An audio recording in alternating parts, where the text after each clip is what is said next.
Let me bang. I do let you bang. Hey, let me bang you, James, man. I let you bang. I let you bang. Greetings, marriage and virgins. Go for Jesus. No forget Jesus, people. Hey, I'm not surprised, motherfuckers. Ladies and gentlemen, it is time once again for your favorite mixed martial arts podcast.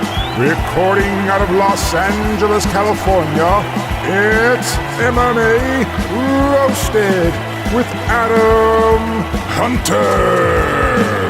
Who the fuck is that guy? What's up, people? We're back. Me and Sean McCorkle looking thin. Which is awesome because I'm telling you, man, I hate to say the good old days because that's like you always want your best days moving forward. But the time that I saw you try to fight a bully at a bar when you were on 8 different types of steroids. Yeah. I mean, you must at that point you were probably what 7% body fat, 8%. Yeah, I was on a lot of tren though, and a lot of Winstrol and other things, so I had a lot of help at the time. But yeah, I was in shape, and that's the biggest I ever was muscle wise ever in my life, as far as like working out and everything. I was yeah, I remember you were shocked when you saw me, and I didn't know if it was just my oversized, like my overall size, or what it was. When you saw me, you're like, "Holy shit, dude, you're enormous!" And I was like, "Well, no, yeah, you're enormous, but but it was also like beyond proportion." But you're gonna get back there, though. You get back there. That's the plan, man. I actually almost went on HGH again last week, but I was looking at the size of my head, and I thought I probably should give that a rest for a little while before I do the HGH cycle again. So, but don't you have to like be lifting like crazy also? Or I mean, are you in the gym working out? I mean, it'll speed your metabolism regardless. So it helps regardless when you're on supplements, but you do have to work out too. My biggest problem is my shoulder. Even my back, I can do some things. I can work out some stuff, but my shoulder being how it is, I can't bench press. I can't do a push-up. I can't do planks. I can't do anything that involves my shoulder. So it makes it tough, but you have to get creative, you know, when you're working out like that. So we're going to talk a lot. We have a lot to cover because there's so much stuff with MMA. There's so much stuff in my life, so much stuff in your life. But you hit me up the other day and you're like, I got to tell you the story. It's the craziest thing that ever happened to me. And for you to say that because of your fucking insane life. So yeah. What happened? All right. How long do we have before we have a guest? Because I don't even know if our guest even knows he's coming on the show. So, by the way, I've noticed you got 2 pirate earrings in, by the way. I don't know what's going on, but I did notice that just in case. My daughter wanted me to put earrings back. I used to have 4 earrings and I had a nipple ring back in my 20s. By the way, the nipple ring is the most painful experience. If anyone thinks about getting it, but at the time I was like stripping and I needed to like, you know, up my game a little bit. I didn't last very long as a stripper, but that's a whole nother thing. But I was in my 20s, so I got 4 earrings. I got 2 and 2, and then Violet's like, "Daddy, get earrings," because she got earrings. So I put them in. They were like her little diamonds. So I'm like, "Fuck it, I'm gonna go all the way." So I was bored, and I just put them in. And my wife and my kid hate them so much. Like. I came home last night. My kid was like sleeping. I woke up to and my wife makes fun of me to the point where now I have to keep him in. Like right. I'm actually, but I actually like him though. I actually do kind of like him to bring me back to my boy band days. But I thought they were. I really thought it was like your earphones. I was like, man, those look like pirate earrings, but I guess they're earphones. But I kept looking, thinking I was imagining it. But yeah, they're there. That's awfully fancy. So what happened? Dude, I'm going to try to condense this. It's you're talking about an 11-hour night, so like it's a lot to put in for a long day. Who cares how it turns out? Just tell me. Okay. I decide for my girlfriend's birthday this year, I buy the only concert anywhere near our house. It's in St. Louis, 3.5 hours away. And we're going to go to see Post Malone, right? Not a huge fan, but she likes him, I guess, a little, whatever. So St. Louis is a crime-ridden, filthy city, but there's stuff to do there. So we start driving over there. I knew there was going to be problems when we start driving over there. It took us 8 hours to do a 3.5-hour drive because on the way there was traffic. Then there's a storm in Illinois that was like, I thought we were in a tornado, literally thought we were in a tornado. A light pole fell across the interstate. I drove around it. Like there were construction barrels flying across the road. There were cars getting turned over. It was the craziest weather I've ever been in. I told her, how much time do you, at what point do you know that you missed the concert? Well, no, we started like we planned on having like 5 hours ahead of time to take showers, get ready, go eat, do all that, right? Got it. So we left like at noon. The concert's not till late. It's a 3.5 hour drive, ends up taking us almost like 7.5 to get there, probably closer to 8. So we we were in at one point in a tornado. I said, I think we're in a tornado because there were semis tipping, almost falling over, whatever. I'm driving around. It's like American Gladiators obstacle course, but in a car. Like I'm driving around things, everybody's stopping but me, because I know if I keep driving, we're going to pass through the storm. The storm is moving east. I'm going west. Are you scared? Is your wife scared? She was scared. I wasn't. I was kind of like, I don't know, man. At this point in life, like you'd be doing me a favor, you know what I mean? If something happens. So it's like, we're driving. So we get through it. We get over there. We get our hotel. We go up. She's trying to get ready real fast. I look on there. Post Malone normally starts an hour and a half after his concert starts. Like his openers come out and this and that. So if it's 8 o'clock, he starts at 9:30. This is 7:30. Like can't even shower, can't do anything, whatever. She changes clothes. We hit our Uber up. It's going to be there in 10 minutes. So we go down and we're standing there and we're waiting and we're waiting and waiting. It just keeps saying 10 minutes and 10 minutes and 10 minutes. After 30 minutes, the lady texts us and says, hey, I have to stop at a bathroom. Is that okay? And we're like, it's already been 30 minutes. We've been waiting for you. We're supposed to be here at 10. Sorry, I got to stop. And so we're like, okay, we wait another. So by this time, we're waiting 45 minutes for this lady. She pulls up. So now it's 8:30 probably, right? Or whatever. Like the concert doors open at 6, but the concert starts at 8. I'm like, well, we still got an hour before he comes on stage, right? So we get in there and she goes, sorry, I had to stop. She goes, I just destroyed the bathroom at Waffle House. It's like some 60-year-old woman says there won't be anybody even using that bathroom for a while. She goes, I completely destroyed it. And I'm like, what an odd thing for a 60-year-old woman to say, Right. So she's driving. I know right where to take you guys. VIP, this and that, I know right where to go. And she's driving. She doesn't know where she's going. She's like, I made 10 trips already to this concert. We go to like 5 different entrances. Closed. It's closed. This entrance closed. So we're just doing circles. And I keep looking at the clock. How much are these tickets, by the way? $900. So okay. Yeah. Oh, it gets better. So $900 for these tickets. So we're going. We finally find an entrance. They'll let us go in. And I was like, we'll just get out and walk. We'll just walk. Let's fine. It's probably a quarter mile. We'll just walk. We get out. We start walking. We get up there. I show him my ticket. Oh, no, you have to pull up. I bought it off StubHub. You have to pull up the actual scannable ticket. I said, I don't know what that means. Oh, yeah. I have the ticket right here on my phone. No, you have to look. So I'm looking on my phone like, sir, you need to either move along or you got to download the app, right? You got to download another app. Yeah, you got to go in. Like you have to go on Ticketmaster to find them. I'm like, I didn't buy them from Ticketmaster, but it doesn't matter. So I go on Ticketmaster. You don't have an account. They're like, you couldn't have bought the tickets on StubHub unless you had a Ticketmaster account. I'm going, and they keep saying security, keep saying, sir, just go down to the box office. They'll help you. The box office is another quarter mile away. I'm like, I'm not walking to the box office, dude. I'm standing, not bothering anyone on this corner. Like there's a line still going in. And I hear Post Malone songs playing. And I'm like, I said, is he on already? Oh, he went on like 25 minutes ago. And I'm like, they're worried about the weather tonight. So he went on at 8:30 tonight. And I'm like, his openers, they just canceled his openers and he just went on. I'm like, okay, so we're 25, 30 minutes into an hour and a half, 2 hour concert already, $900, right? I keep looking, the site keeps crashing. I'm looking, it says on StubHub, look in your spam email, blah, blah, blah. We're there for 30 minutes. They keep saying, sir, you need to move along. I'm like, who the fuck am I bothering? I'm standing right here. Like, I'm not bothering anybody. I'm not in line. I'm standing by myself over here. You got to go down to the ticket office. Like, I'm not going to, and I tell Robin, you got to talk to them. I'm about to punch somebody. Yeah. I look through my spam. I just start opening every spam email. I get about 100 emails a day. Yeah. So I've had the same email address 20 years. Spam email. Finally, I see one that just says Live Nation on it. That's all it says. So I hit Live Nation. That's the tickets. And I'm like, what of all? I didn't buy it from Live Nation. I don't have anything to do with Live Nation. Why the tickets would come to my spam folder as Live Nation, I don't know. But it didn't say. I tried searching my email for tickets, ticket transfer, ticket scan, nothing's coming up. So I pull him up. I come back up there. It works. Cool, we're in. He's probably half done with his concert at this point, right?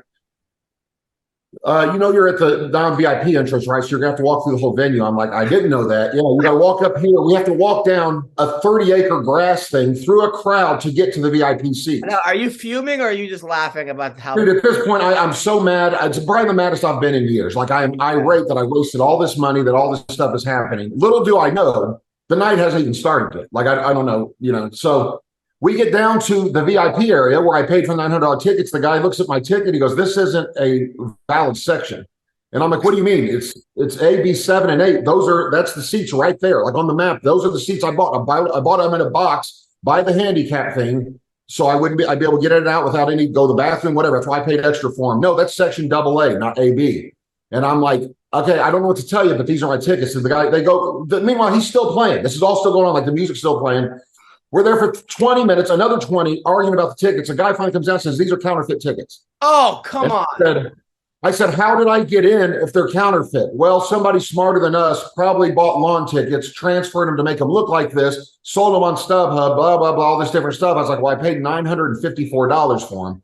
And I said, "Can we go ahead and just sit in these two seats that are the tickets that I bought? Like there's nobody sitting. The concert's 2/3 over. Right. Can we sit in them? You have to leave." They want us to leave the venue. We can't even go up to the lawn section. Like you guys have to leave.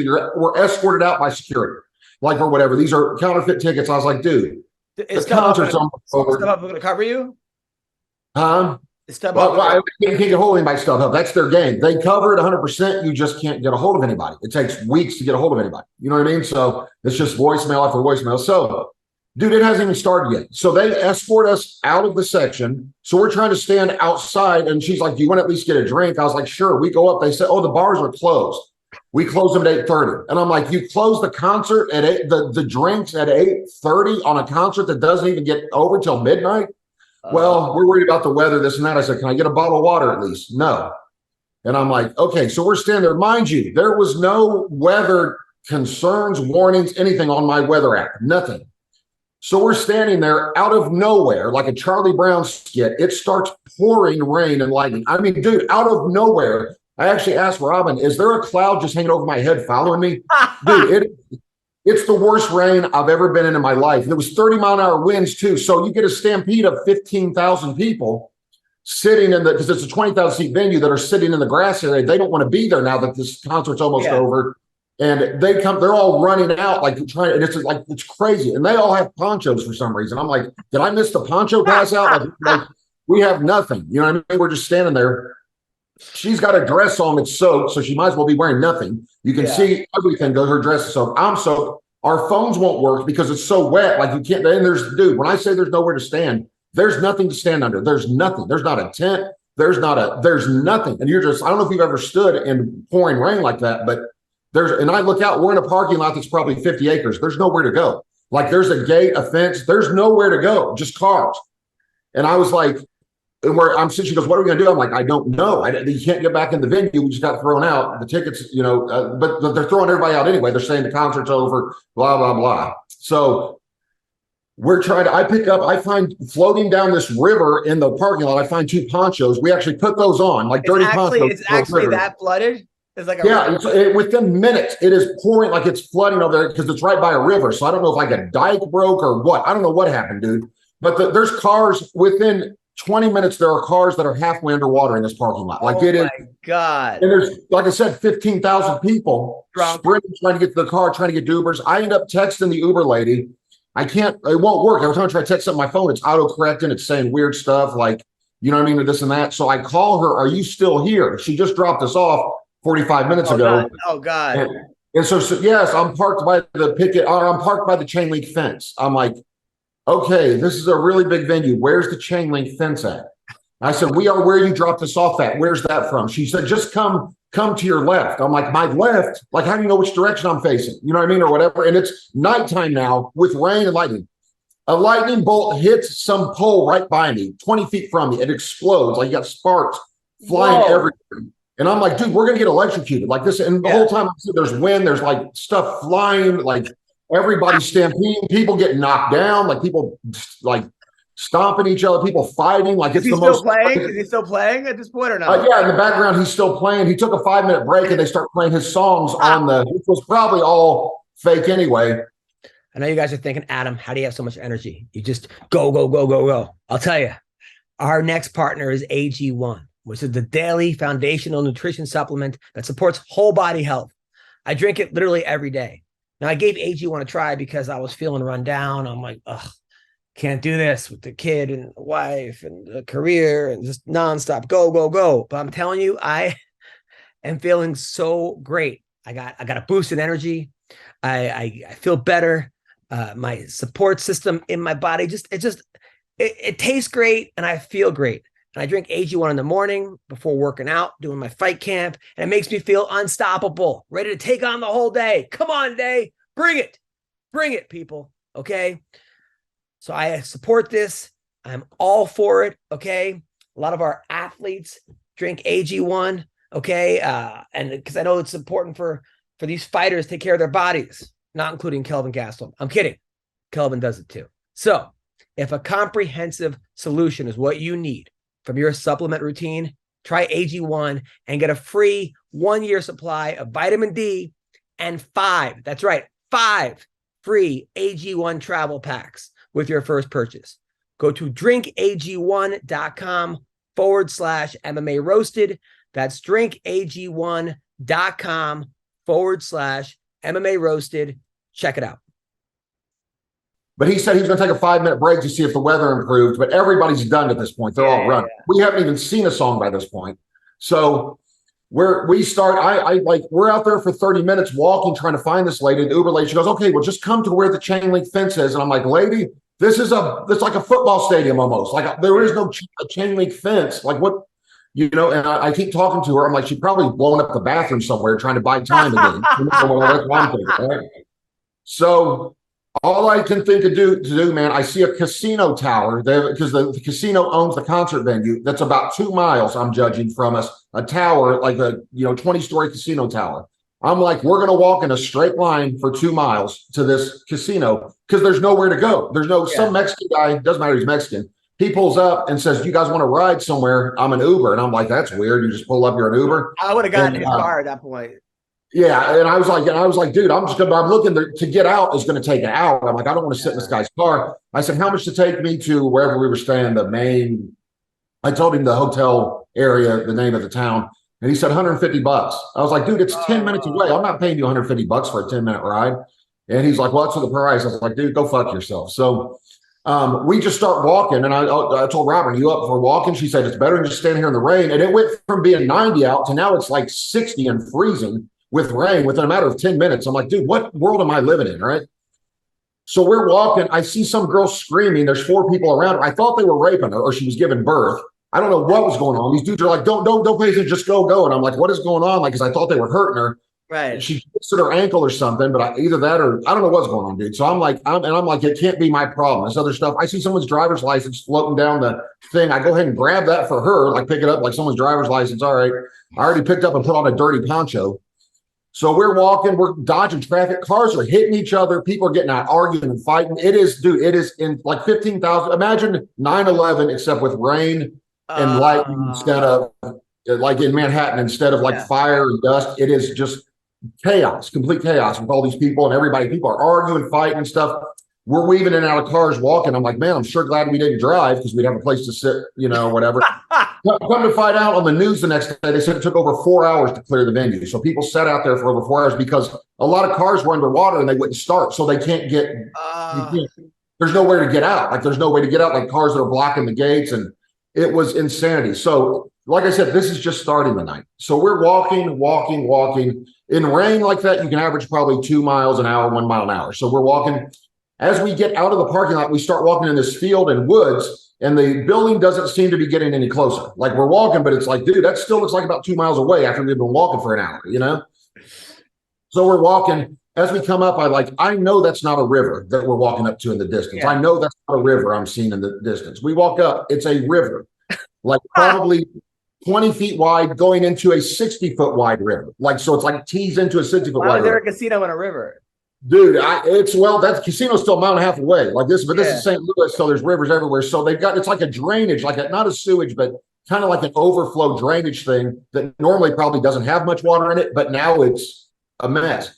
So we're looking there. I'm like, dude, I was wearing brand new Jordans that my girl had bought me for Christmas, like $600 Jordans I'd never worn before. They're ruined already. Yeah. So we're sitting there, and some guy's like, dude, I'm going to chance it. And he runs. It's just like the movie Stand By Me. He takes off running to go through he thinks is a stream. Yeah. He goes underwater. He falls and goes underwater. So apparently it's like 5 feet deep, right? We didn't know. You couldn't tell looking at it. It looked like just a creek that was wide.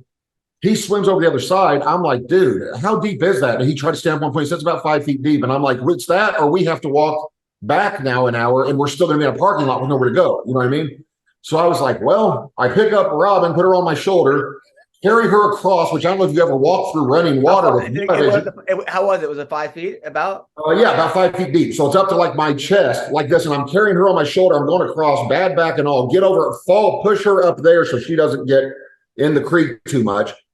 I throw my phone first over there, which probably is ruined at this point. I throw it first so it doesn't get wet. So she's over there, she makes it.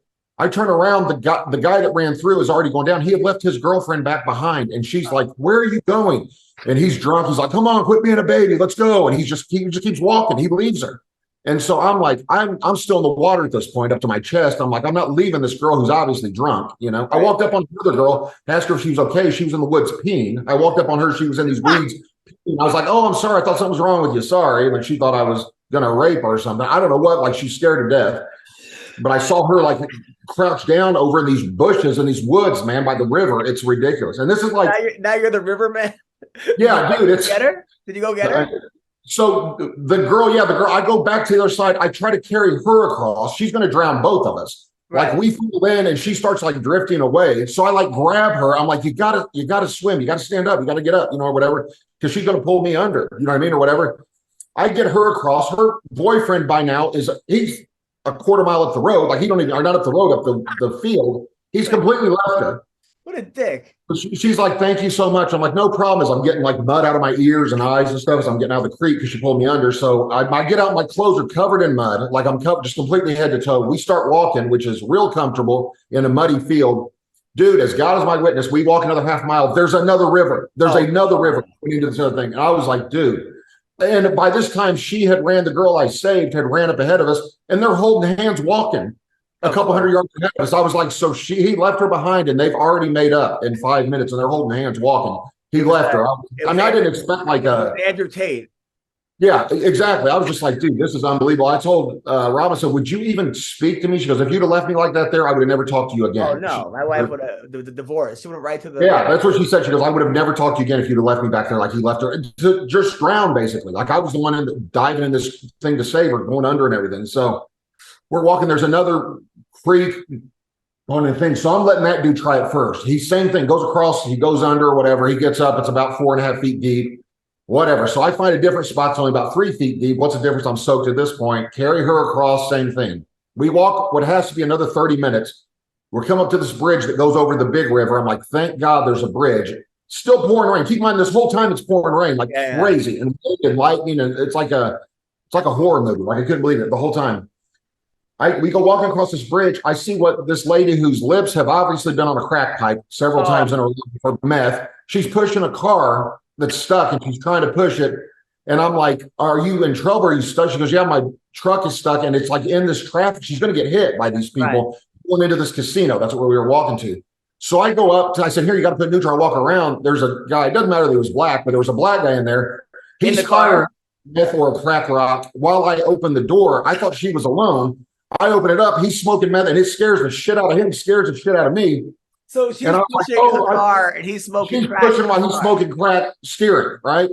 But she's going to push it up a hill. Like it's not going to happen. You know what I mean? And I was like, I thought you were here alone. I wouldn't even offer to help if I'd have known he's smoking crack in there or whatever. And I'm like, dude, all right, here's the deal. He goes, I said, you guys got to get out of this road. Was it Hunter Biden or no?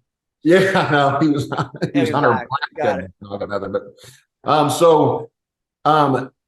He's like, okay, you guys push, I'll steer. I'm like, of course you'll stay in there and steer while me and some woman push, you know what I mean, or whatever. I said, dude, get out of the car, help it, like let her steer. He's like, I don't want her steering my car. It's like they look like they're homeless or live in the cars. I'm looking at it, man. It's rough shape. I move a couple parking cones. We're going to push you into this parking lot. That way, he keeps saying, if you could push me to the parking garage, I'm like, dude, that's like 300 yards and uphill. You can't push a car uphill into the casino parking What garage. is Robin doing? Is Robin helping your girl? No, I just told her to stay back, man. She's covered. She's got like on nice shoes that are now covered in mud from her walking in this. I mean, it's just, she's covered in mud. It's ridiculous. So she's standing back holding my poncho, that was my used poncho, and my phone. And so he gets out. Well, I move these cones. We start pushing. Well, the crackhead girl apparently doesn't know how brakes work. Right. So we push her down into this thing. She just lets it keep going. It runs over these other cones, hits this thing, rams into a car, hits another car that's in that parking lot. So I basically just pushed a car into another car. You know what I mean? No. Downhill. She's going like downhill, and I'm like, I know she's going to hit the brakes. It's probably like 60 or 70 feet. She's rolling. She's like, the brakes aren't working, and slams into stuff. I'm just like, okay, we're out. Sorry, dude. Good luck, you know? Right. We go to the casino. There are buses pulling up. Apparently, you could just take a shuttle from the concert venue to the casino. There are buses pulling up with people who are completely dry. You know what I mean? Or whatever, or not muddy like us. Like I was like, oh, we could have just taken a shuttle bus to the casino without walked 3 miles through the woods and weeds. So we get there. An Uber to go to our hotel is $170. I'm like, I'm not paying $170. I will not pay $170 for a 10-minute ride. I won't do it. So we go inside. I'm like I said, I'm covered in mud. I'm like getting into the casino, showing my ID. They're like looking at me like, because I'm just completely covered in mud. But I want to go and use their bathroom, try to clean off. The guy's like, sir, I don't. You need to be cleaner before you come in here. I said, dude, I was just right out of a river. You know, it's hard to explain. So they let us in finally. I go out there. We try to wring out my clothes and stuff. So we go out there. I finally find an Uber. It's only $125. You know what I mean? I was like, okay, we'll do that one. We wait another 30 minutes. I'm like, is he blowing up a Waffle House bathroom? Like, what's going on, you know, here? So he pulls up. Turns out he's from Iraq, and he's very angry. Like, he's a very angry Iraqi, as I guess you should be. So he pulls up, and he's like, dude, you can't get in my car like that. I said, dude, I know I got mud on me. Do you have anything I can put down on your seat? I don't want to get your seat messed. And he's like, hold on. So he grabs a blanket that looks like a prayer blanket from the back, a Muslim prayer blanket, puts it over. He tells Robin not to sit in the seat in the back because someone threw up all over his seat, and he hasn't had a chance to really clean it up yet. The last guy threw up in there. So we're like, so she's just squatted between the two seats, hold on to the things, covered in mud, like, and we start driving to the thing. So traffic is a nightmare. It's terrible. Now this guy's real aggressively driving. I said, dude, I'll tip you really well. Like, I know this is a mess. Sorry. He said, well, I'm more mad about, he's broken English, but I'm more mad about the puke on my seat. And I'm like, yeah, it smells great. So we're driving. All of a sudden, his phone rings. He hits phone on the speaker, and the guy's like, bro, I think you got my wallet, bro. Like, to the guy, and the guy is like, what are you talking about? And he goes, I think my wallet's in your car, bro. And he's like, who are you? He goes, this is Jeff, you know, or whatever. And he's like, who? You took us to the casino. He's like, I took a lot of people to the casino. Who are you? You know, this and that. He's like, dude, I don't know, like 30 minutes ago. And the guy, so Robin looks in the back seat, finds a wallet. That's back. Oh, we found his wallet. Okay, I have it. He goes, listen, buddy, you're paying me for bringing your wallet back because you threw up in my car and you're paying me $50. And the guy's like, whatever, dude, it's cool. And he said, I'm not bringing it back. He starts turning around after we're only like 2 I was like, dude, no. We're almost to our hotel. Yeah. I said, I look at Robin. I said, how do you feel about walking another couple of miles? And she was like, are you serious? Like, after that? And I was like, dude, he goes, no. And there's got traffic stop. The cop pulls up, has traffic stop because of the concert stuff. He goes, it'll be real quick. We'll take it back. We were almost to our hotel, like, or whatever. I'm like, dude, you're driving back to the casino now? He drives back to the casino. We pull up. He's arguing with the guy. The guy can't understand him on speakerphone. I take the phone. I'm saying, dude, where are you at? You know, I'm talking to him. This Iraqi guy keeps saying, you're paying me $50. You're paying me $50. He's arguing with the guy, yelling into the phone. So we get out, and there's 3 college-age kids standing there. And he goes, he hands the guy his wallet. And he's like, here's the deal, buddy. You're going to give me $50 because if not, I'll call. It's a $200 charge. You threw up in my car. He's like, I didn't throw up in anything. He said, well, your friend did. He goes, I'm not paying for him. He goes, then you're not getting your wallet. And they're arguing back and forth, right? And so he's like, you're trying to scam us. I was like, dude, there's puke here. Somebody threw up, you know? And then some guy's like, hey, is my jersey in there? Like asking Robin if jersey's on the back or whatever. She finds his jersey. They're going back and forth. So they start saying, then 4 of their buddies come out. Then they're going to try to bully this Iraqi dude who's already told me, he showed me he's got a gun. He pulled up a gun. I've got one. If they don't give me $50, there's going to be problems, you know what I mean? Or whatever. And so I don't want to be any part of this, but they're like, we're paying you. What are you going to do, bitch? You know, blah, blah, blah, saying stuff to him. So I get out of the car. I'm like, dude, this is not I'm not being involved in a murder at a casino with cameras everywhere, you know, whatever.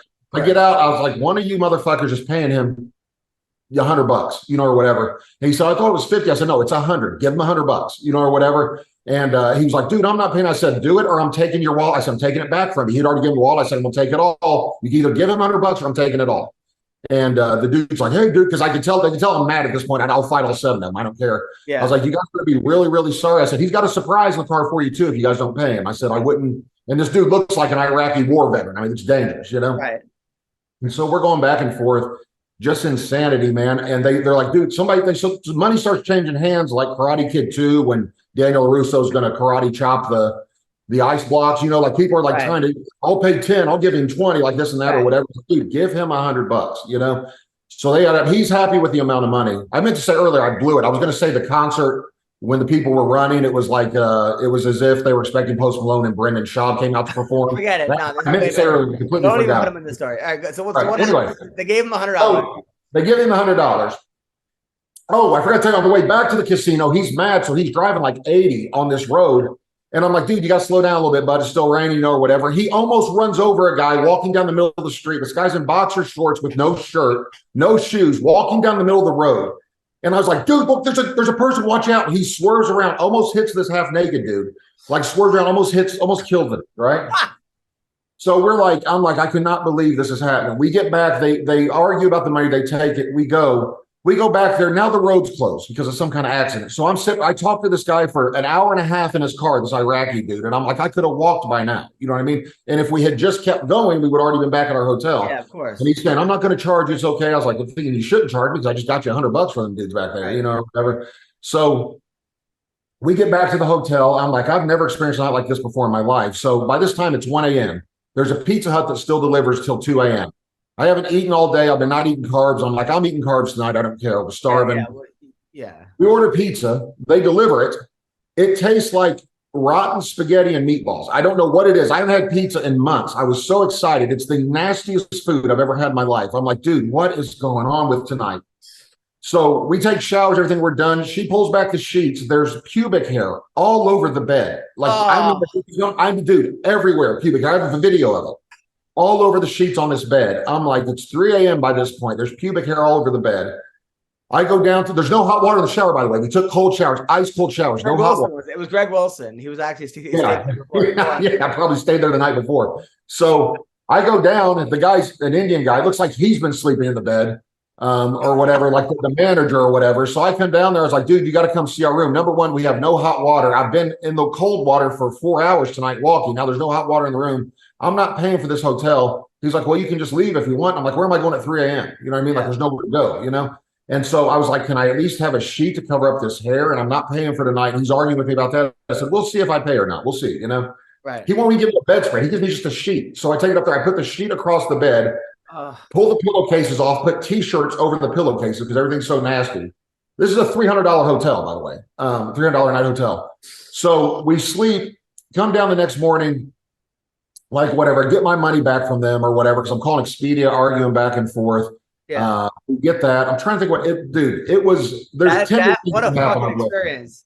I can't, is this the end of the story? Is there more? Well, let me look. I wrote down all this stuff. I literally had to write it down. So many things I've never been more entertained.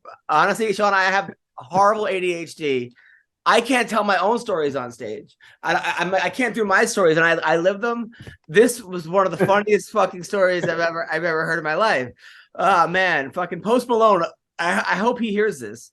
But dude, yeah, I should get front row tickets for sure. The best part was when they threw us out of the venue, I'm like, dude, those 2 seats that I bought are empty. Whether it's the right seats, or like whether it's a real ticket or not, those seats are empty. Can we just sit there? You can see I paid $950 tickets. It's 2/3 over. No, and you have to leave the venue. And I'm like, dude, what? They escort us out. I'm just like, then the rain started. That's when I started texting you that night at the hotel. I was like, dude, you're not going to believe what the night I had. I was like, I couldn't wait to hear this. It was crazy. Meanwhile, I couldn't really respond because I was on a cruise ship. I got home last night. I was in Honduras yesterday. Honduras to Miami to LA. Got in at 1 a.m. Those ships, like, I have such a love-hate relationship with those ships because, like, the kid shows, right? I got to do 30 minutes, PG. Right. And it was 6 shows. So I got to do 4 rated R shows and then 2 30-minute. So you need 3 hours of material because it's the same crowd keeps coming back. So you have to, so you're even though they tell them it's going to be, it's like some of the shows that repeat, they're like, fucking, well, we want to hear it again. And then you can see they're annoyed when they hear the same joke. So these kids, the worst is when parents heckle you on a kid show because I can't defend myself. Like what I wanted, because I started going through the math. I'm like, is this worth the 6 figures I'm going to make on this year on to kill this parent, So there's all these kids in the front. And the parents are in the back going, hey, make fun of our kids. Like, give it to them. I'm like, dude, so now I'm on stage and there's like a bunch of there's like 9 6-year-olds and 8-year-olds in the front. And one of them, this girl's sleeping, right? And the brother keeps hitting her in the head every time.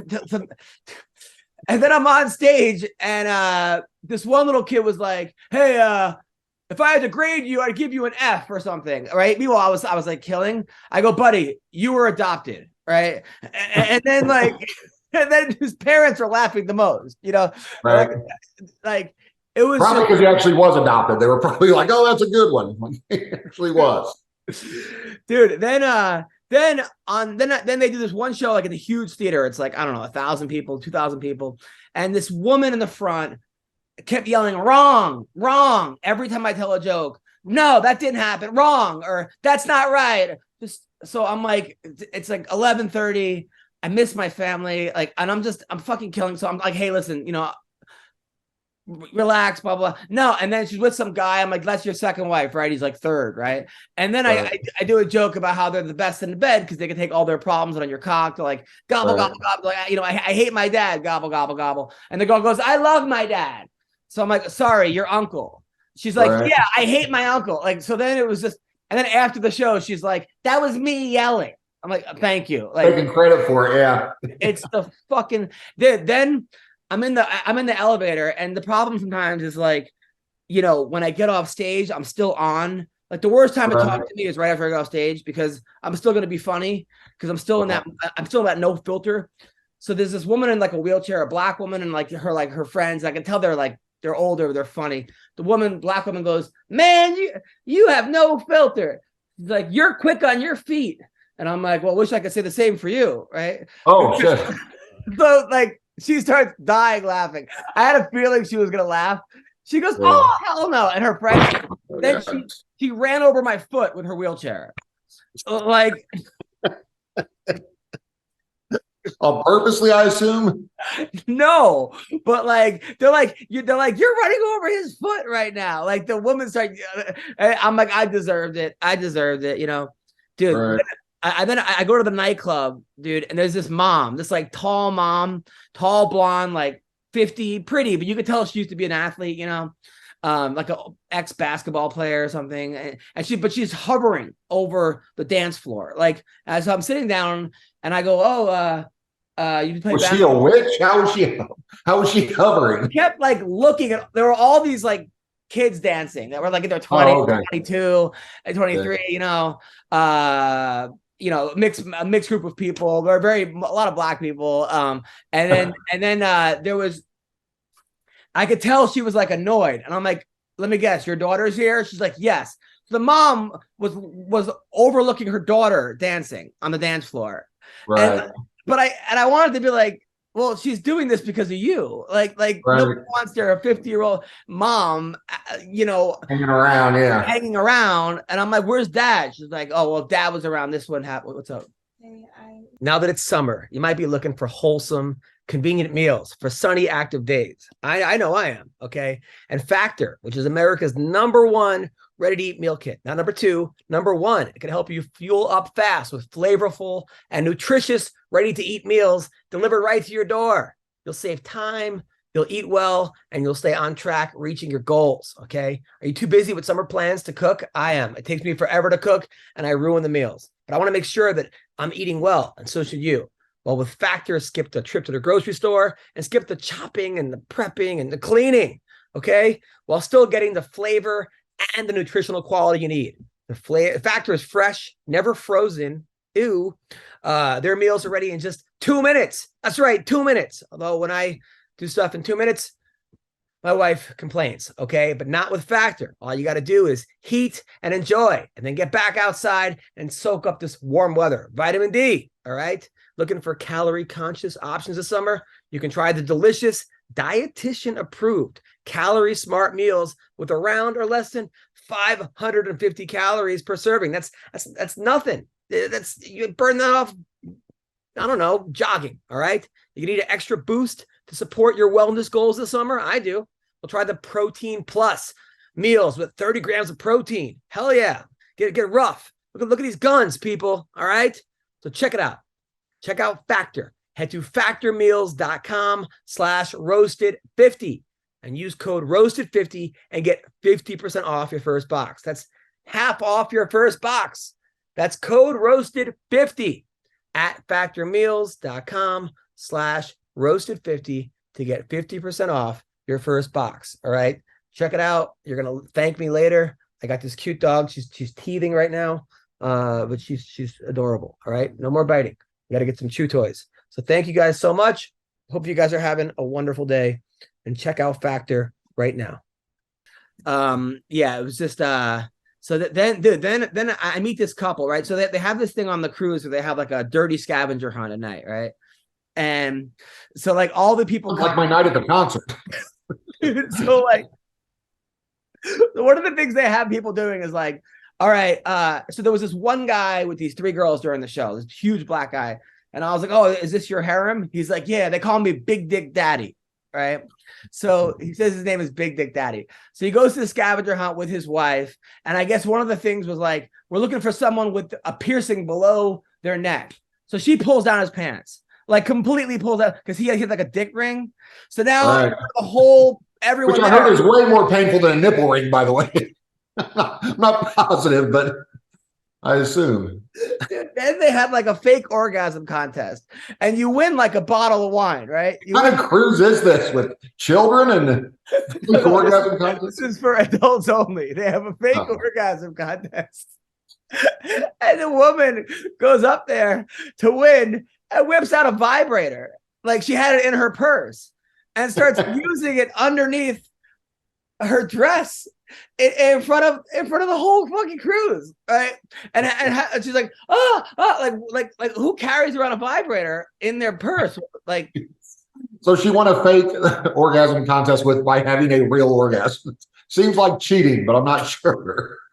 It seems like performance enhancing. Dude, so then I go to the club, and then Big Dick Daddy's there with his girl, and I guess they're like swingers.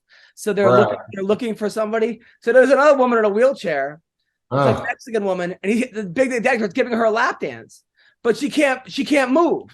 Right. Like I mean, like you don't know if she's liking the lap dance because she can't leave. So 100%. The funniest cruise I've ever been on was like, it's like, to me, watching a comic have a meltdown is like the funniest. Like so there was a comic from Canada, nice guy, tall guy, name is Dylan, just a nice, like funny guy. And there was a girl who was in charge of comedy. She's like the comedy person. She was like very flirty. I mean, like, you know, and wearing these like loose stuff, and pretty girl, like in her like 20s. But like her boyfriend was doing the sound, and he was like this angry Scottish guy with like tattoos. Like, I think that's pretty redundant, but I get what you mean. So it was like the 5th show, and Dylan, it was his first cruise. He like ran out of material. So he's like, I don't know what to do. I'm like, oh, just do crowd work. I mean, they'll love you, right? So he gets up there and he does a couple jokes, and the crowd was not feeling him. And he did a couple shots for the show. And this is like a very clean comic. So he's up there and he goes, you see that girl right there? Jessica, the girl that was flirting, you know, he's like, I want to fuck her so bad. I just keep thinking about just jerking off on her fucking face and having the jizz drip down, and I just want to come on each ass, and I beat off to her 7, and it just keeps going and going. Right. And she's like hovering in the corner, and the crowd, no one's laughing, right? I'm like, and the boyfriend's doing sound. So he has to listen to this, and he's an angry Irish or a Scottish guy, so he's fuming. Like you can see the steam. That was the last time he worked on the ship. Like I never. That's amazing crowd work. He really went Too bad Big Dick Daddy wasn't there. He could have probably helped him out or backed him up, man. Like I've never met a Scottish guy who wasn't angry. Like that's what I've noticed. But when we were, I forgot to tell you, when we were, this is still one of the funniest things that ever happened to me. When we were on our way to Germany, I had a Coke machine take my money, and it was like $5 it took, and I was so mad because I wanted to drink like really bad. And so I asked a guy at the airport who obviously works at the airport because he has a badge and has like all his airport gear on or whatever. In Ireland, I said, "Sir, do you work here?" Like, and he goes, "Do I look the part?" Like he says it like with the Irish accent, and I couldn't understand what he said, but I was like, "Yes," like that, like I didn't know or whatever. And it, like, Robin was cracking up. That was the funniest thing ever. And later on, she told me that's what he said. Why do I look the part? Because he obviously worked there. I don't know why I asked him if he worked there. So I told a lady at the casino the other night when we went back the next night after the disaster. It took my $100 bill and it didn't, like, it was wet from the night before. All my money was wet. So the machine takes the money and doesn't give me any credit. So I can't find anybody work there. And I finally asked the lady, I said, do you work here? And she goes, yeah. Like she goes, I said, sorry, you look the part. Like I said it in the Irish accent. She, of course, didn't understand because she wasn't there in Germany, or Ireland, but it was funny. But yeah, those Scottish and Irish people, they have a weird sense of humor. Oh, yeah. No, 100%. So, and then I was at the elevator. I was in the airport, and the guy was like, "Hey," there was a woman behind me who was like this like homely looking woman, and the guy's like, "Hey, you have anything sharp in your bag?" She's like, "Just my vibrator." I'm like, she needed it for the orgasm contest later. She was like, "I can't go through without it." It's crazy. It's crazy. So, did you watch the fights at all? I didn't even know there were fights. Who fought, man? All right, so Holly Holm lost.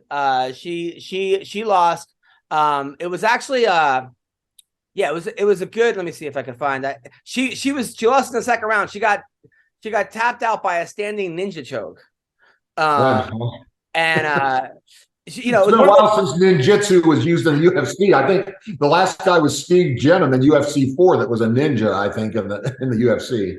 Isn't Holly Holm in the 40s by now? Am I crazy? I thought she 41. Was I was hoping she lost to Bueno Silva, right? I was kind of hoping she'd win because last time, remember, she won. She like started thinking about child trafficking, which was like a great message, but had nothing to do. She's like, she wins her fight. She's like, right now there's so many kids being trafficked, and then like Bloody Elbow got all angry. They're like, "Oh, she's a conspiracy." First of all, who's like for child trafficking? Number one, right? That's what everyone's that old Norm Macdonald joke when he was talking about Princess Di being against landmines. He's like, I don't know if she really, if I agree with that point. Like, there's a lot of people out there who think that landmines are good. Like it's like it. I can't understand the whole I don't know if you call it the left, whatever you call these liberal people that are upset that there's that movie that came out about child trafficking, and they're like, shut down, Like, are you guys for it? I don't understand. Like, are you saying it doesn't happen? I'm so confused. Like, so I was hoping that she would go even like further. Like, I was hoping that because I wanted her to win because I wanted her to be like, yeah, we have to stop, drag queen story hour. Like, right. It would be great if she would have been just kept going, or they're putting things in the water to make people gay. There's the whole conspiracy. Right. Like, there's like making the frogs gay. Like, like I was hoping that but no, she did this thing where I don't understand. She's a great kickboxer, but she wanted to clinch the whole time against the cage. And I think that would negate your kickboxing skills, but she wasn't doing it like how Randy Couture would do it. He would get against it, but she was just clinching and not really doing any damage. Like a woman would do it, not as well as a man. And then the girl tapped her with a standing ninja choke. And then there was some other. It was actually a crazy whole week. There was the whole fight card was like just kind of ridiculous. So there was a Chelsea Chandler, right? Who you think is Chelsea Handler? She was talking all this shit against this girl Norma Dumont. It was all this crazy stuff. So she gets hit and starts running away, like literally. Let me see if I can find it. And to her credit, though, she actually like made a joke about it. Like she actually posted the meme of like, "This is the moment when I like knew I fucked up," Right. But this was man, hold on, if I can find this. It was crazy. Like, and then people like went crazy with it and started like making all these like super funny Chelsea Chandler. She got hit and just literally took off running It looked like she was being like running out of the cage. I love when they like talk about he's fighting strictly on instinct at some point, but when people run away from a punch, like Alistair Overeem that one time just took off running from somebody, that really is like pure flight or fight, and they decide on flight. You know what I mean? They decide like their body just decides I'm out of here, man. They take off running until they can get their senses about them again. I think. But you don't see it like in like a cage fight. Okay, so can you see? Yeah, I can see it. All right, so here we go. From Kurt Warner's hate account. That's odd. Here you go. And that's how Dumont slows things down. Oh, she hits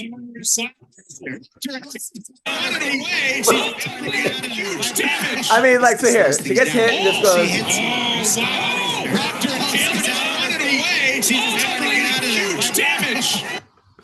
Like, it was choppy, but you know that cage is 30 feet across. So you couldn't see it? It was choppy for you? It's kind of choppy, the video. Okay, hold on. Is it better like this? How Dumont slows things down. A little bit, yeah. Yeah, now it's good.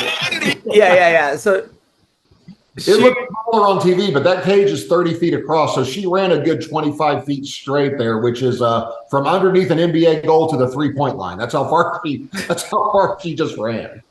I mean, I've seen people run, but like in circles. Right. Not right into the fence. Like if you're gonna run, I would say do some sprint like around. Like give yourself. I understand the whole clearing your but holy shit, that was.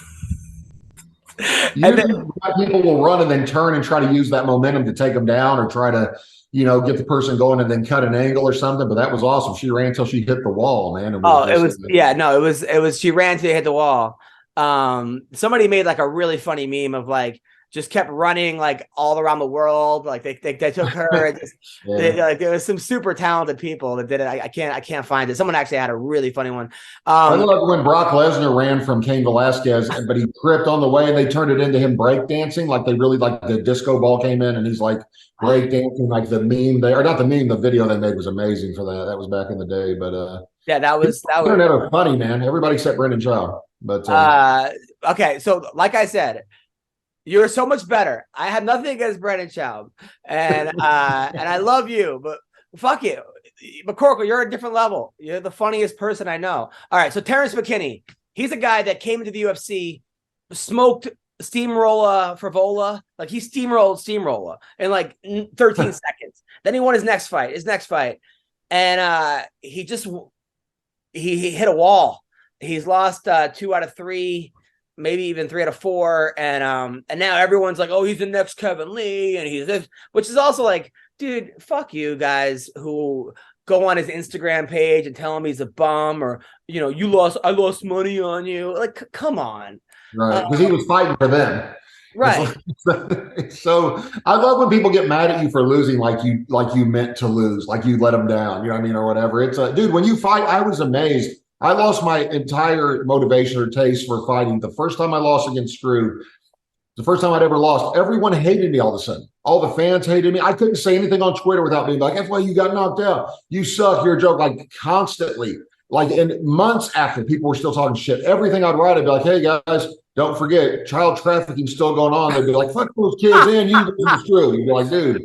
I know, but it's also like, it's different with the team. I mean, like even with a team, like, oh, the Knicks suck or whatever, But with other people, like you're literally going up to someone's Instagram, and then I always check the person who did it, and it's somebody with like maybe who's like a blue belt or something, right? And never actually, or is like a cartoon account or doesn't have their person or lives with their parents, and I almost feel like sometimes going and like.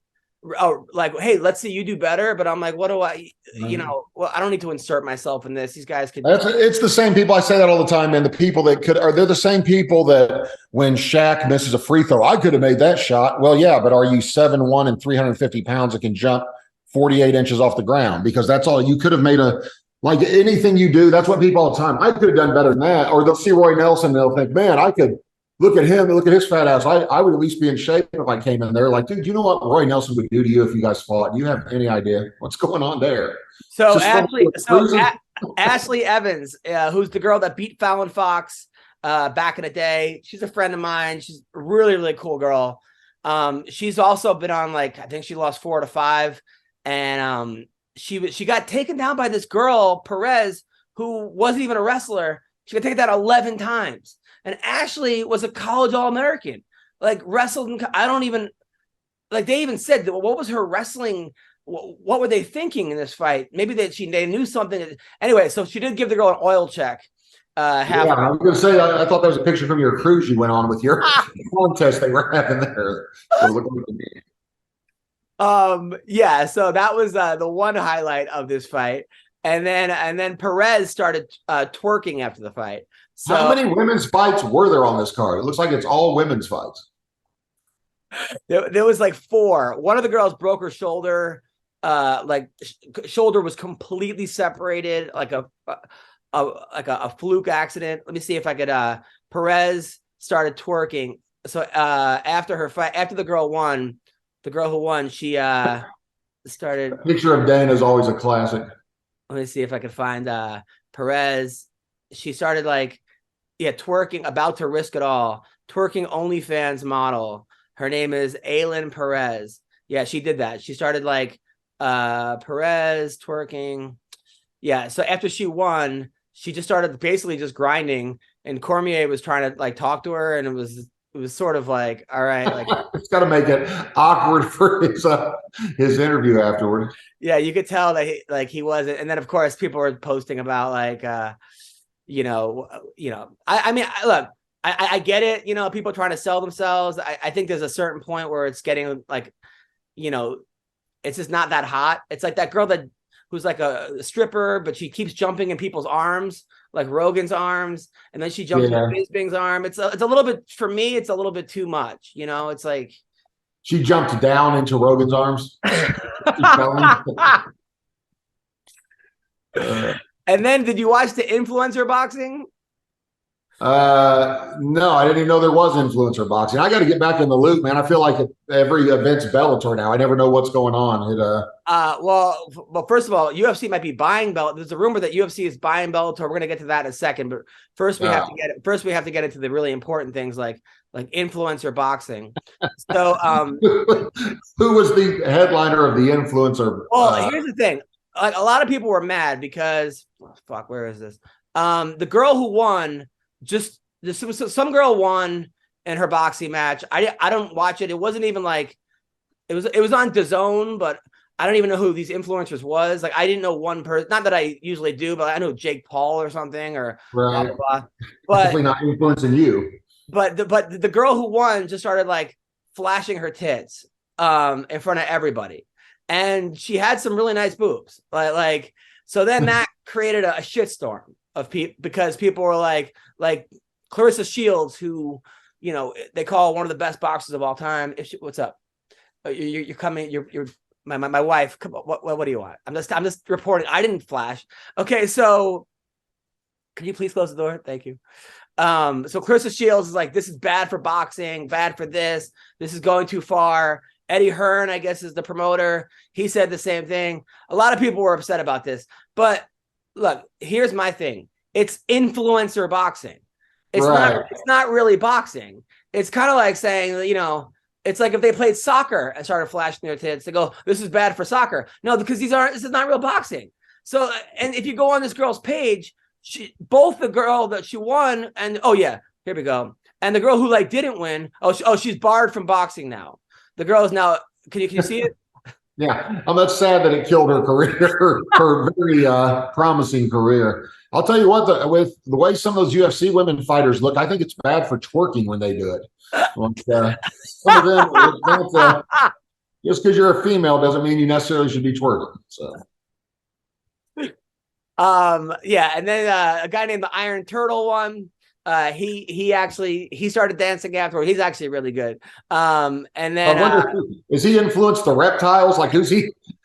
Who is his demographic that he's influencing? Iron Turtle. Dude, some of these we got talking about this with. I got talking about my girlfriend. She actually was so mad at me one night because do you know who the Dobre brothers are? No. Dude, if you want to ever be suicidal, watch the Dobre brothers. They're making millions of dollars, and they're 4 or 5 brothers who are all a little slow, let's say, mentally, but they can do flips and stuff, but they're making millions of dollars, and they'll do stuff my girlfriend's car got stolen and blah, and it's a video and it's all fake. And they have like speech impediments. So like, oh no, what happened to your car? And the girlfriend's like, oh, some guy stole it. And they're like, oh, we're just kidding. Like, and they have 9 million followers. I'm like, dude. And so for a while, like a year ago, I just kept playing their videos all day long. Everywhere me and her went, like in the car, I put on Dobre Brothers.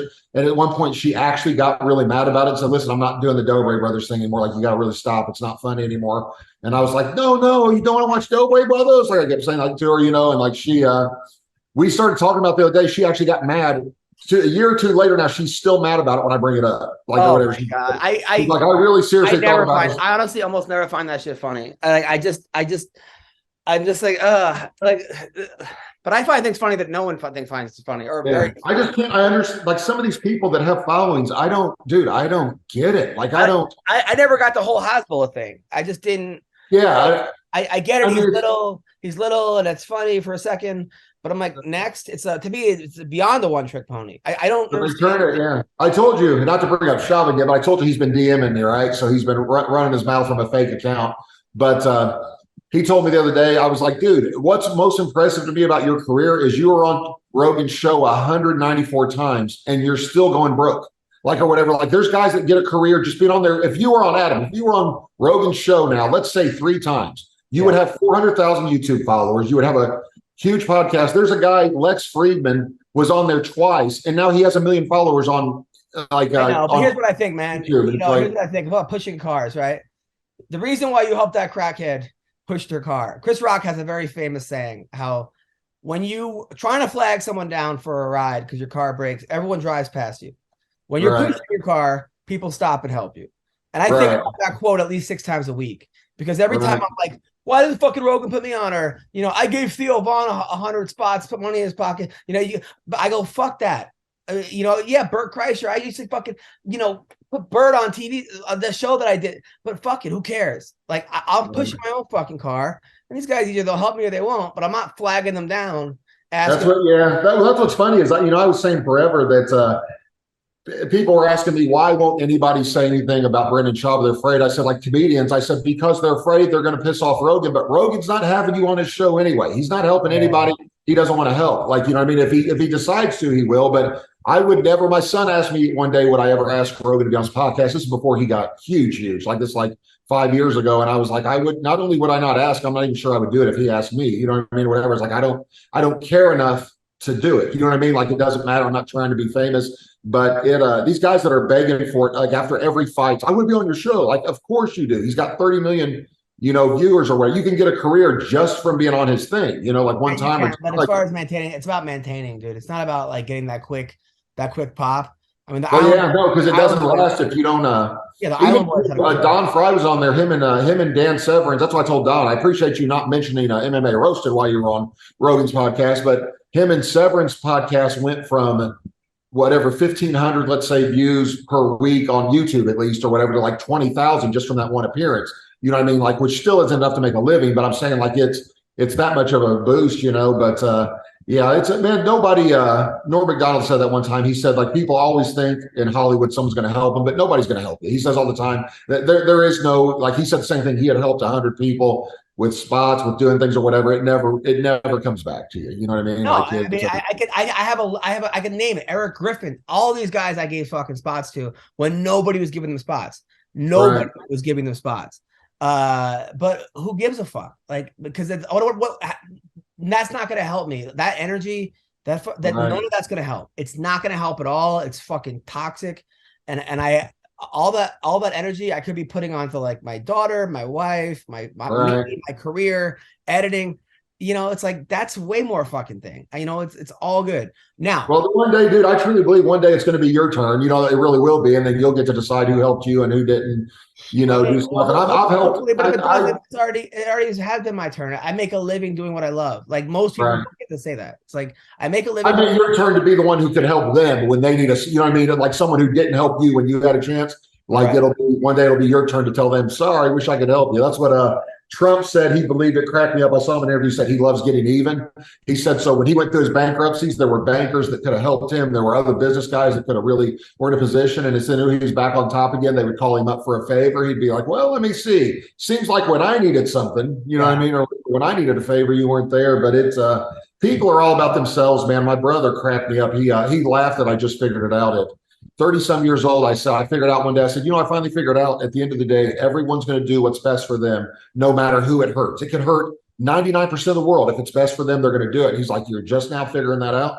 And I was like, oh, I just thought like, if you live your life right and be nice to people. I mean, dude, I've helped so many people. You can't, even push that crackhead's car. I didn't need to push them into traffic and hit other cars.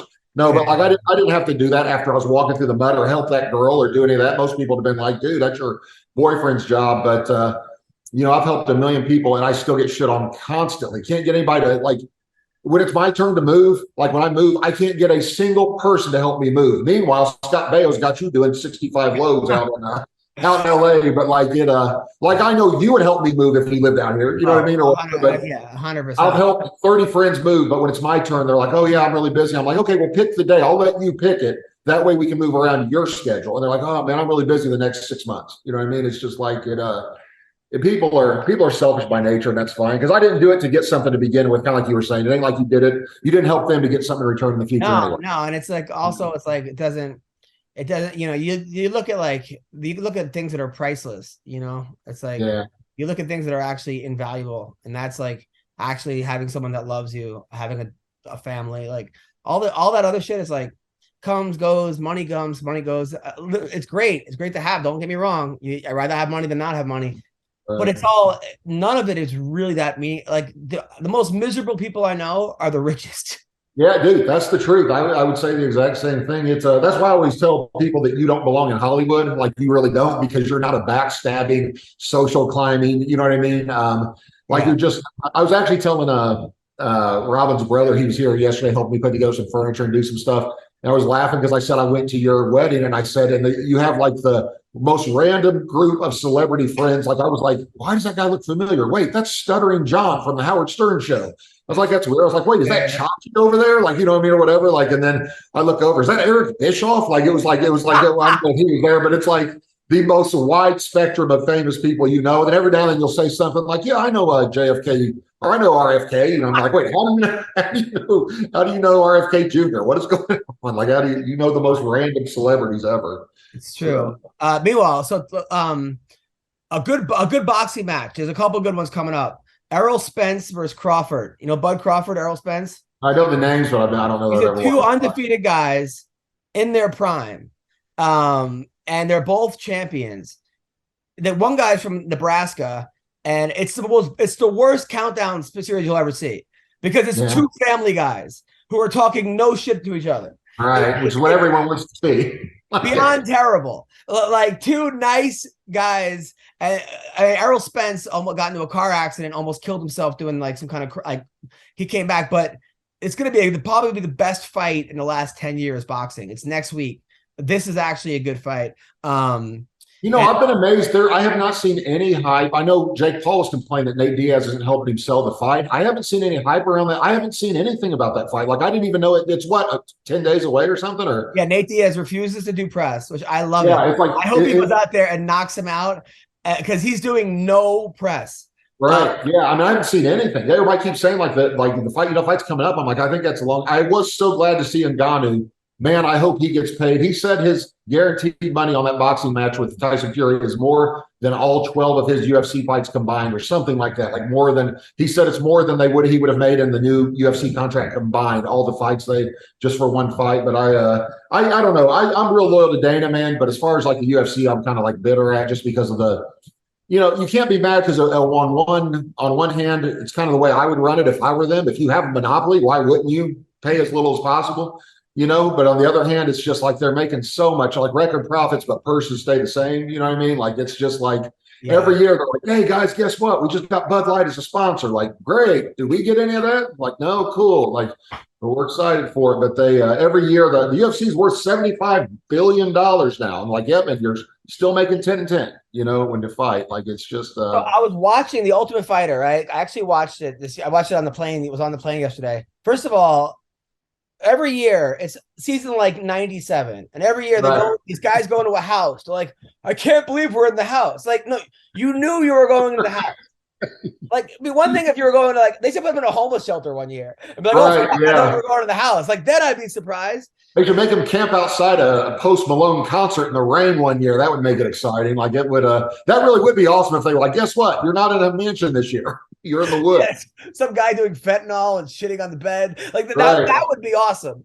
So McGregor, his team was 0-7, right? He has the worst, but in his defense, like, in theory, they had guys who were in the UFC that got cut versus guys that were never in the UFC, like prospect, which you're like, oh, that sounds like a good idea, until you realize, like, wait, this guy has wins over all these UFC fighters. Right. Yeah. This other guy is like 3-0 against a guy. So McGregor is getting fucking killed.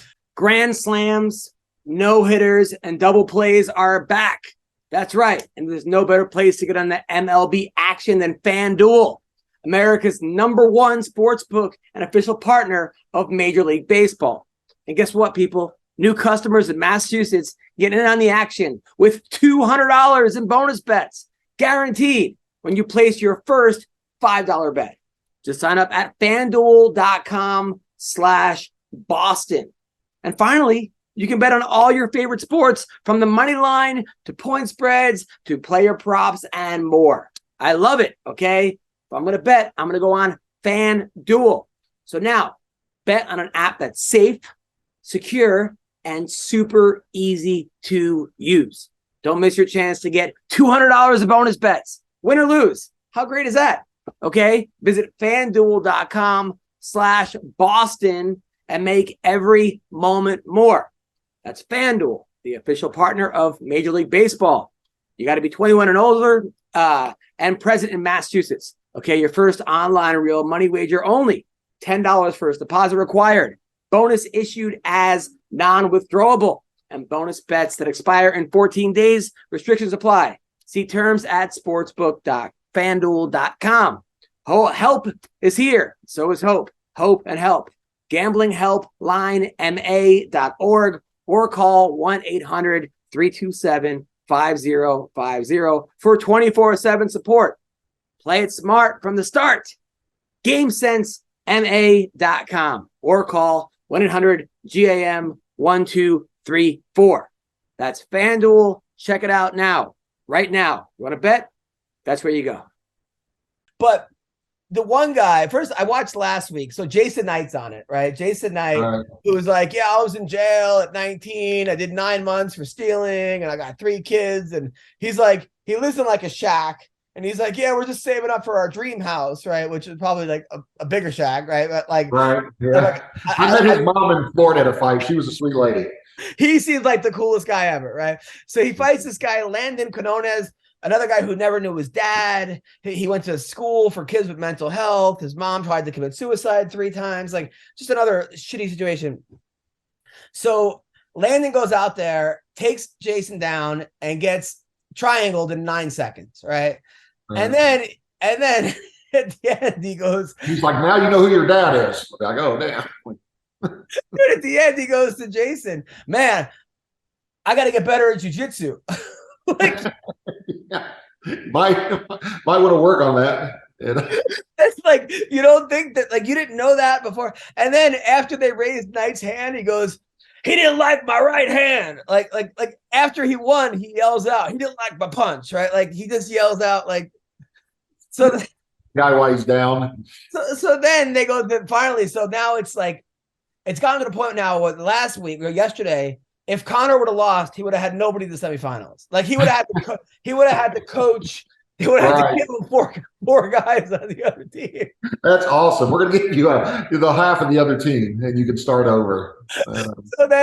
So he gets a guy. Of course, his #1 pick on Chandler's team is a Native American guy. Of course, that's the guy who gets fucked. Like, no matter what, the guy grew up on a reservation. Montana 4-time state champion. Nice. Seems like the nicest guy. He coaches. So he fights this other guy from Boston whose nose is like on the other episode, you know, like, he just tough guy from Boston. But that guy wins in the second round. He gets the shipping on the first round. He wins the second. McGregor runs around like like he just won the lottery. Like, yeah. Like it's half. I don't know if it's cocaine or if he's excited. And then he goes. Then he goes to the team. You guys are all used goods. That's amazing. The fucking asshole. The other guy. What's happening to his face, by the way? McGregor, dude, I don't know how much HGH he's taken, or if it's just HGH mixed with cocaine, because I've never done that mix. He is, to have your face change that much, you would have to take so much HGH. It like his feet are probably growing, his hands are probably like his shoe size has probably gone up 2 sizes, dude. It is dangerous what's happening to his face. No, like, and it's bullshit because they're not gonna let him. They're gonna let him fight. He's gonna get an exemption. Right. It's the same shit they did to Mark Hunt. You know, it's one thing if you fight Brock Lesnar, but you let Brock Lesnar juice. Like I was kind of on Mark Hunt's side with that. No, absolutely, yeah. That's because they knew, dude, and they. I don't want to say who told me this, but it's someone who's inside for years in the business. Told me you have no idea how many times the UFC had an event where, say, John Jones was fighting and he tested positive for steroids, and it's a smaller state like Ohio, or where they're dependent on for the UFC event for their entire budget for the year, and they're like, oh, by the way, John Jones or someone like him tested positive for steroids. They're like, well, if you don't want the fight to happen, we'll just pull the event. That's fine. And you guys have fun trying to have a commission next year without any UFC fights ever again. And so they just sweep it under the rug. And I asked this person that knows that for sure knows stuff like that happens. I said, how often does that happen? He said, all the time. He said, you really think that USADA testing is random? Like you actually think it's random? He said, that's why some guys are getting tested 37 times because they know they're not doing anything, and other guys don't get tested at all. You know, he said it all depends on what kind of money they can make for the UFC, you know? So, So you were talking about St. Louis, right? So have you heard of this? Have you heard this singer called Sexy Red? No. So she sings this song called Pound Town, right? Have you heard of Pound Town? No, but I'm sure it's very wholesome. So hold on. So all right, let me see if I can play it for you. So basically, it goes Pound Town, just left Pound Town. My coochie's wet, my booty hole's brown. Right? That's part of that. Yeah.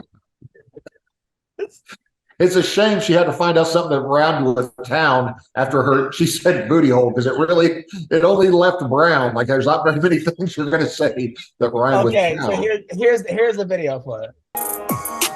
I'm out of town, thugging with my round. My coochie pink, my booty hole brown. Where the niggas? I'm looking for the hoes. Quit playing nigga, cause suck a bitch soul. Pound town. Oh God. Pound town. Let my nigga, he just took a bitch down. So it's like the biggest song right now, right? Like shocking. I'll tell you that. Tell you what, man, the evolution of the United States culture and morality is amazing. It's I'm just glad to know I won't be able to get an erection for the next 6 weeks after just watching that. It gets worse. So they booked her at a high school, right, to perform this at a high school. Yeah, but there's no human trafficking. They're getting high school. All right, hold on. I'll show you the clip of her at a high school. So here's her at a high school, and the whole school goes crazy, right?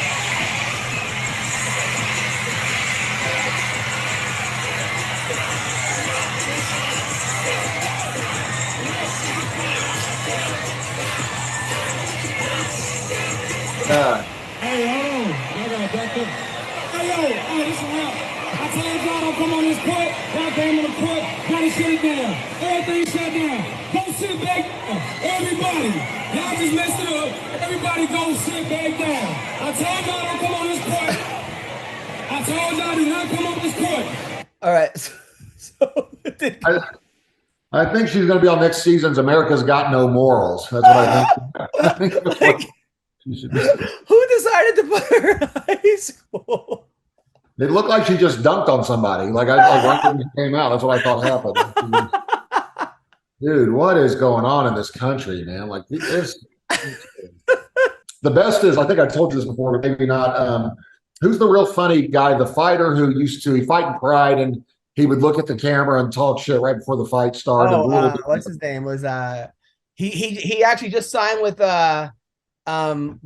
he talking about he has two names now. It was I can't believe I can't remember. He looks like Old Dirty Bastard. Yeah, right. No, he's the guy that took the guy in the cage and he fucking swinging around. Crazy Horse. Yeah, Crazy Horse. Felony. His name is Felony now. Yeah, Charles Felony Bennett. He will always post videos, like he'll post videos of black people doing something like that, and he'll put on Facebook, he'll put white people shake my head, like, whatever. And people get irate. Like, there's no white people in that crowd. Like, white people get mad, or he'll be like, Asians shake my head when it's white people doing something. And it kills me. Like, it took me a little while to realize he was trolling at first. But yeah, it's he'll have a bunch of people at concert like that fighting, and there'll be a bunch of black people, and he'll say white people shake my head, like he always loves get people started. But I'm a little worried, man. I was talking to, I don't know if you remember Jason Godsey. He fought in the UFC, like UFC 12. He was one of the first guys from Indianapolis to ever fight in the UFC, or the first guy. But we were just talking about, he's a school teacher now, just how this whole society is it's like Rome, man. I don't know, like we're going to let people are having enough of it, whether it's, because there was I actually didn't even know about, I was on TikTok, and there was a black guy that was just going off on the parents and the principal for letting that happen. He goes, we have an issue with reading and writing in school. We have an issue with this. And this is the bullshit you guys are booking, and why do all the kids even know the lyrics of this? These are kids, and the thing is, like, sometimes if like someone says it and they're white, they get, oh, you're a racist. But a black person, you're like he says it, then you're like, it's like maybe you need black people to speak up on behalf of this is bullshit. Dude, they've been saying that for years. They need leadership in the black community. But anytime someone does, then they're like, oh, you're just an Uncle Tom, you know what I mean, or whatever. If they just try to say, like, look at our culture, and it isn't just, it's funny. It's not just black people. It's just poor people, man. The white trailer trash is the same way. Like this society is degrading, man. It really, I think I told somebody, I think it's going to be like by 2028, Caligula is going to be running for president. Like, it really is. It's a great joke if you know history. Like it really is like degrading. Just, I mean, did you see they said RFK, they called him a racist? Get this. RFK, who I love, by the way, is doing this today. Hey, RFK is a racist now because he said there are studies that show that the COVID virus affected African Americans more because of their genetics and because of their actual DNA. And it's like he said, we need to do a study and make sure it wasn't designed to do so because of the Tuskegee experiments and things they've done in the past that people don't realize. And he said it's weird that it would disproportionately affect black and brown people and make them sicker faster. We just need to verify that it wasn't designed that way by the Chinese lab, because anything that's gain of function is considered a bioweapon. Like any kind of thing, that's considered a bioweapon. The COVID virus is technically by definition. And so he's racist because he said that. And I'm like, wait a minute. He's saying we need to make sure they're not intentionally trying to harm black people. So he's racist. Like, I don't get it, dude. Like, it's like anybody who doesn't follow. All he's saying was the study. Like, he's literally citing a source. Right, he's citing a source and saying we need to make sure that that's not true, that they're not trying to hurt, because they do studies. They can do. The CIA was passing out LSD. That's a fact during the 60s on college campuses. They were passing out LSD, checking out the effects. And Charles Manson was in on that. As far as like he was one of the ones that they were passing it out to. And the Unabomber was part of those things at MIT. Those studies where they were passing out LSD and stuff. And our government is the most corrupt organization in the world, so it's to act like, oh, they would never do that. Like, what are you talking about? They absolutely would do that. Like it's not, it's a mess, man. And before we get into the fights this weekend, real quick, are you following the whole Adam 22? I know who he is, but literally only because I saw a video today where they said Adam 22 makes fun of Brendan Schaub's Ferrari. Like that came up on my. Adam 22 is like a white guy who's tatted everywhere. Yeah, and he became famous by like interviewing rappers and a lot of people. By being the 22nd Adam. Like, yeah, right. And he interviews all these people, and so his wife is a porn star, right? So he, for her birthday or something, they would always bang girls. So he let her fuck this black dude. I guess that was her birthday present. Right. So, and I'll tell you what, that's better than counterfeit Post Malone tickets in my experience thus far. But sorry, go ahead. So he posted about it, right? So everyone so his wife is named Lena the Plug, right? Her name is Lena the Plug, and he posted about it. And everyone's just going off on him, like, just because he says, it didn't feel that well. And then he's like kind of trolling, going, it takes a real man to let someone fuck your wife. So anyway, the guy that fucked his wife, his name is Jason Love, right? That's the porn star. Because if there's anything I'm thinking about with porn, it's love. So now I guess things have gotten really nasty between him and Jason Love. First, they were friends, so he made a video going after Jason Love. This is the video he put out yesterday, Adam22. I guess we're doing this today. Hey, Jason Love, I trusted you to pork my wife. It seems like that cloud is getting to your head. I'm talking real spicy, and I ain't really feeling it. Number one, the angle of the dangle is more important than the cubic of the pubic. That's number one. Number two, my D game, when I'm serving it, man, it's just like your mom's home cooking, because there's a special ingredient. It's called love. You ever heard of it? Number three, don't make me expose you. And you know what I'm talking about. It can get real messy out here. Number four, you don't want problems moving around in these LA streets, because I can make that happen. I'm very well connected. And number five, you are officially blacklisted from smashing my wife again. Wait. Well, number one, he skipped number 4. He went from 3 to 5. But unless I'm crazy, what was number 5? He said you what? Blacklisted from smashing his wife. I feel like there was a racial overtone there that we were supposed to check. That he can't be serious, surely. Kenny, or I think he's serious, like for real.